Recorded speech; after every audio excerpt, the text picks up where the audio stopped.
Hey! Welcome, especially to Kauwila and Noe. We're so happy to have you here. So, in case you don't already know, this is the territory of my ancestors, the Ganyagehaga, and we called it Jojage. So that is the name of Montreal in our language. And well, we're very happy to have you here to, island people to island people. Just a joke. And really, that's all I have to say.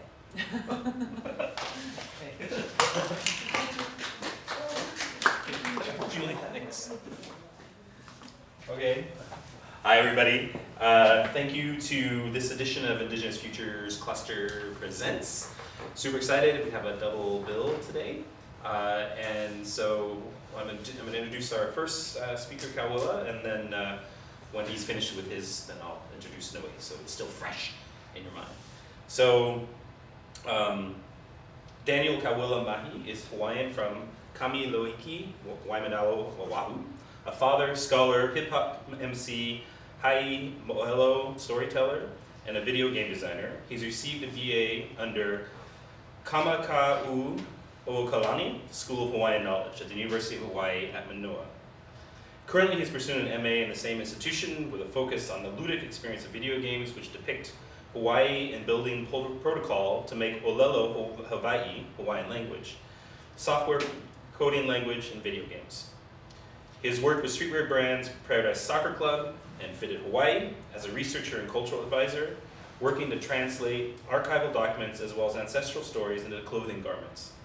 In addition, he does yearly teach-in panels with the Hawaii Department of Health in the Sexual Violence Prevention Unit, connecting practice from ancestral stories to preventative measures and engagement protocols now in use today. So, a bunch of you here know Kauwila already from the Skins workshop this summer. It was really fantastic meeting him and having him participate as part of the group there. And we're super excited that he's visiting us today and sharing his knowledge.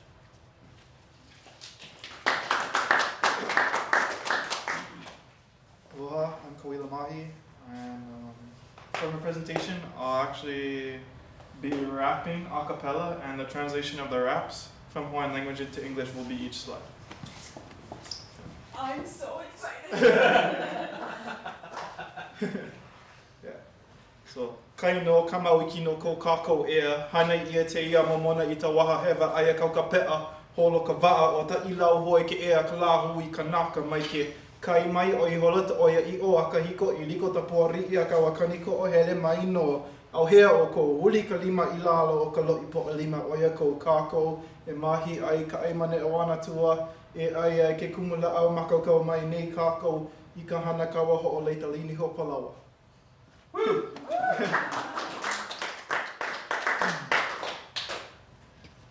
And what that means is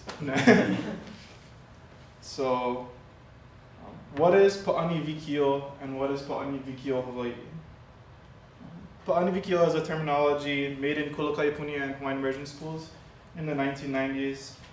And I was part of kind of all the kids who were in the schools. And part of our process with making up this word is there's actually a Mamakakāia, a Hawaiian language dictionary, which came out right around the same time, which had all these very specific terminology for video games, or like turbo button and warp zone, but they didn't have a term for video games.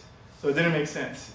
And we thought it was very interesting because why not ask the kids that grow up playing video games? Because they already have language for it. And what does this have to do with Pokemon Blue? So Pokemon Blue is actually the first video game I ever played. And when I was basically 4 years old, and I was really interested in just the ability to tell stories and the ability for, the potentiality to explore in a game and kind of exchange with different characters. And I would play hours and hours on end with friends, and we would fight and do all these cool things, but what was really difficult about it is we didn't know enough Hawaiian language to save the game. So we'd do all these really great things in the game, and then we would have to start over the next day because we didn't know enough English to save. Yeah, so that's kind of where my investigation of, or my yearning for Hawaiian video game in Hawaiian language began. Somehow I ended up in the Skins 5.0 workshop, and it worked out.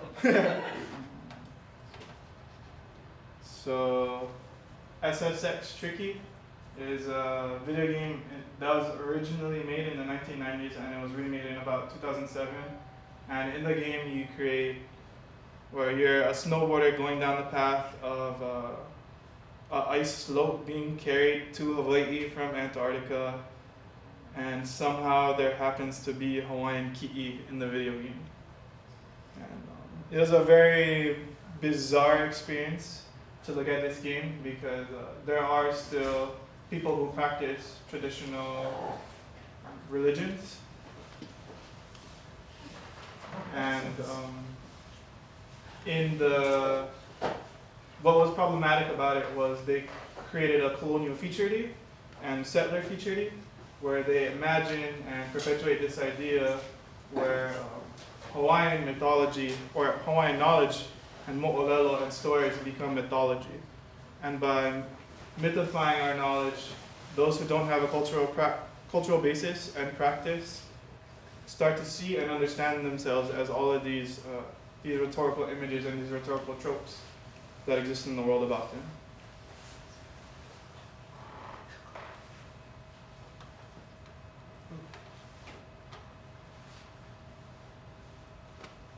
Barbie supermodel. Do any of you guys know who Barbie is? Yeah. So, yeah. In the game Barbie Supermodel, you go through different levels in the world, and you pretty much ignore everybody around you trying to get to new places. And as you can see in this image, she's imagining what Hawaii looks like for her, and this is again connecting to this idea of colonial imaginary and creating a Hawaii where people attempt to do now, creating a Hawaii where Hawaii don't exist, where Hawaiians don't exist. And there's this, if you see the Mauna in the back of the mountain range in the back, it's called Le'ahi, and it's a very famous mountain for us, but it's also well known around the world as being this paradisic image of Hawaii. And for us, though, in Hawaii, this image is a sign of protest and solidarity with some of our royal chiefs and genealogies. But another problem with this imaginary is coral bleaching, or bleaching in general of our stories and our mo'olelo. As you see, there's no brown people. But this is kind of perpetuates this idea of not having Hawaii, or having Hawaii practices in Hawaii, and this ignores the experience of our more than human relatives. So our fauna, our flora, and everything related to us, and what connects us to the Aina is not visible, minus the ocean and the mountain range. So do any of you know this game, Call of Duty Advanced Warfare? Call of Duty Advanced Warfare is actually part of one of the biggest game franchises in the world in terms of first-person shooters. And in the game, there is only 3 ways to play the game. So you're either an American soldier fighting to recover Hawaii from a Russian soldier, or a Russian soldier fighting to recover Hawaii from the American, or you can be either one of those entities and fight off zombies. Yeah. So this very problematic. In this, you're actually on Le'ahi, the mountain that we see in the last game, and what this creates is what this creates, or what they would sooner, colonial imaginary would sooner imagine zombies than imagine our own people on our mountains. And why this is extremely problematic is we have a very strong history of military exchange and military gentrification in Hawaii and in the Hawaiian Islands related to, well, starting actually with the first British vessel from Captain Cook, a military vessel which came and brought death and ethnocide to our people.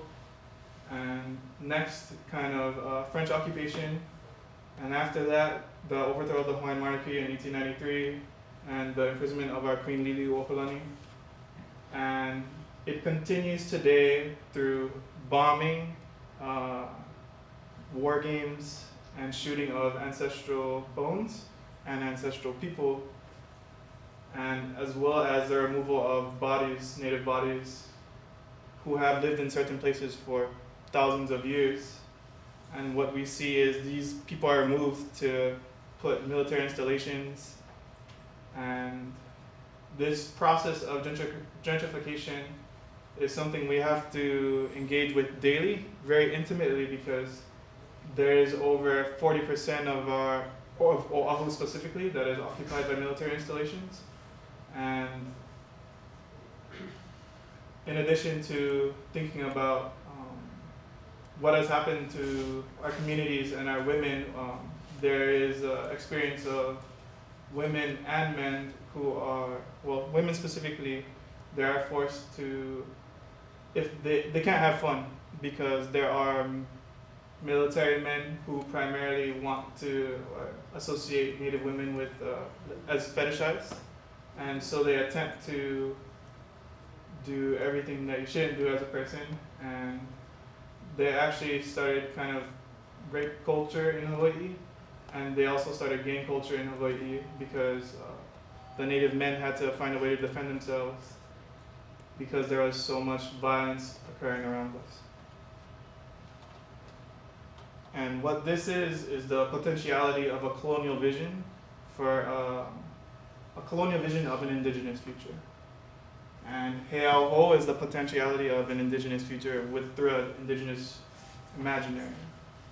And it was part of a Skins 5.0 workshop, which was held in Hawaii, and it created a partnership between Jojage and Hawaii, and we are continuing this unity and creating new spaces and new ideas.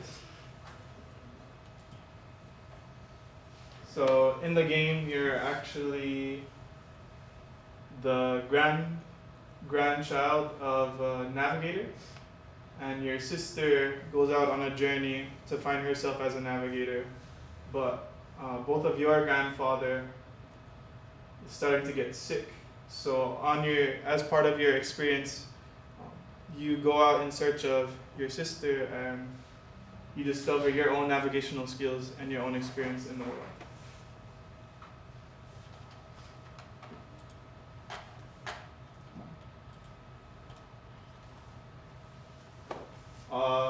Very briefly, I'll talk about Olelo Hawaii recoding. So our friend or participant in the Skins 5.0 workshop, Nathan Nahina, came up with the idea to put Hawaiian language into coding. And what I really appreciate about his process is he didn't really think through or over-politicize the act. He just did it. And it's kind of an encounter of sovereignty and self-sovereignty and his own process of debugging Hawaiian language, because he feels that he's still learning, but he's very sharp in our language. And that is visible right here by Hui Ohia and Nahui Ohia. And what that is you can read that. And what this container does is actually, well, with Ohia set active, you activate a bloom of flowers and Ohia flowers every time you do a correct hula move in the game. And with my own projects, I'm actually trying to translate C# into Hawaiian language so that more people have access to, more Hawaiian children have access to coding language without having to go through the barriers of learning English, because that would be their secondary language. And then it would be even more problematic to learn C# because they barely know English already.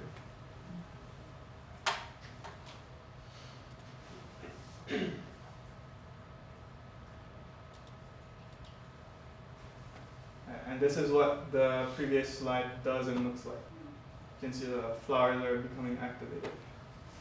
So in this slide, you are the character, the androgynous character. And what we really made it a point of to do is make sure that anybody who plays the game who is Hawaii imagine themselves in the future. And it's not specific to gender or it was very interesting that we made this decision because we tend to in Hawaii think about building the future without other people and disregarding other people. And so it was really invigorating that other people and everybody came to the consensus that, yeah, you need to be able to imagine yourself in the future, no matter who you are. And Hi'iakai Poliopele is a very important person in this goddess on the left is a very important woman and goddess for one of our hula genealogies. And what's interesting about the game is you're learning directly from this akua and this goddess what hula is, where traditionally we would see and feel it in a different way. You're making this very personal exchange with this goddess and hearing the voice of our lovely Noelani Arista.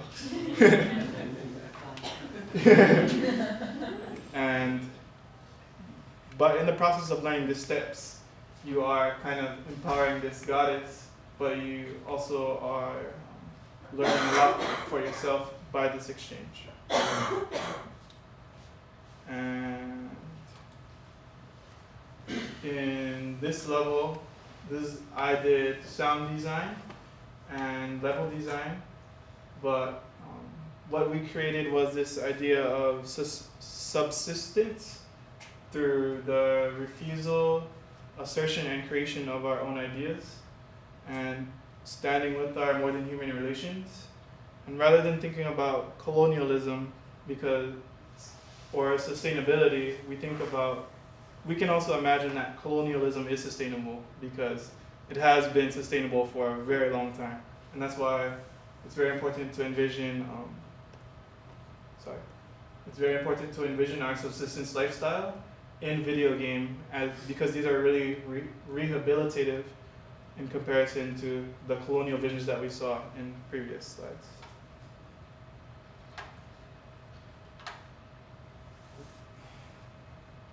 And to close out, I'd like to introduce this system called the Aloha system that actually Jason introduced to me and suggested I kind of look at.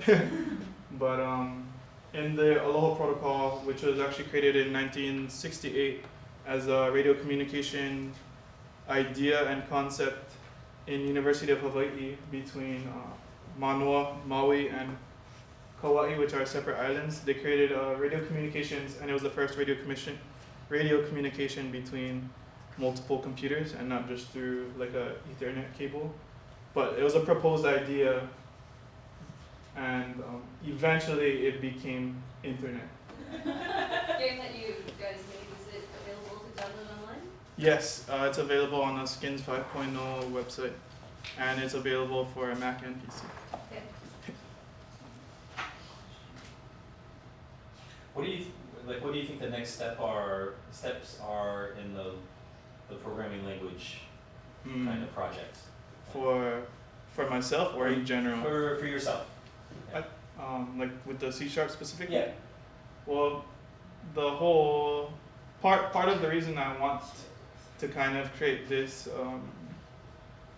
or put C# into Hawaiian language is so that it's easier for people who don't know English or don't know coding that well, but know Hawaiian language to jump in really simply and then be able to adapt it and create their own worlds.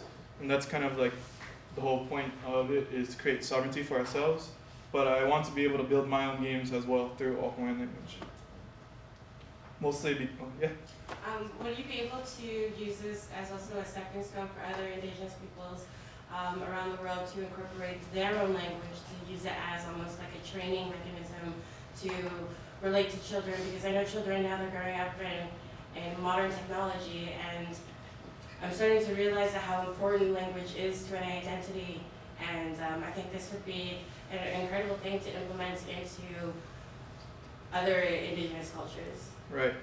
And I like what you said, that language is key, because language is a carrier of culture, but also of our, not just culture, but also of what exists in our culture, in our land and our spaces. Once a language dies, all the natural environment kind of dies with it, because all the practices which sustain it come from your language. And the whole point to me of I just want it out there so that people can improve it, because people are going to improve it for their own language, and a lot of the times words and terminology may be more appropriate than what exists in C# right now. Yes. So there's, like the vocabulary of the language, but there's also, like the structures and like way that you nest things or like organize things in coding, like in hierarchies and stuff. Are you running into any challenges with that, like with respect to differences between like English and Right. So far, what we have done, there hasn't been any problems, but at the same time, I can't say that I'm an expert in my language in comparison to like a teacher or an elder. So that is a process as well, where I would like to communicate with others who may have more experience in the language and kind of improve what we have now. But there is going to be an improvement no matter what, and I think that's kind of the point, is what gets out there is going to be improved, and it'll keep getting improved until it'll be a sustainable language, not just for Hawaii, but there will be other sustainable languages through coding. Any other questions? No? Okay, thank you.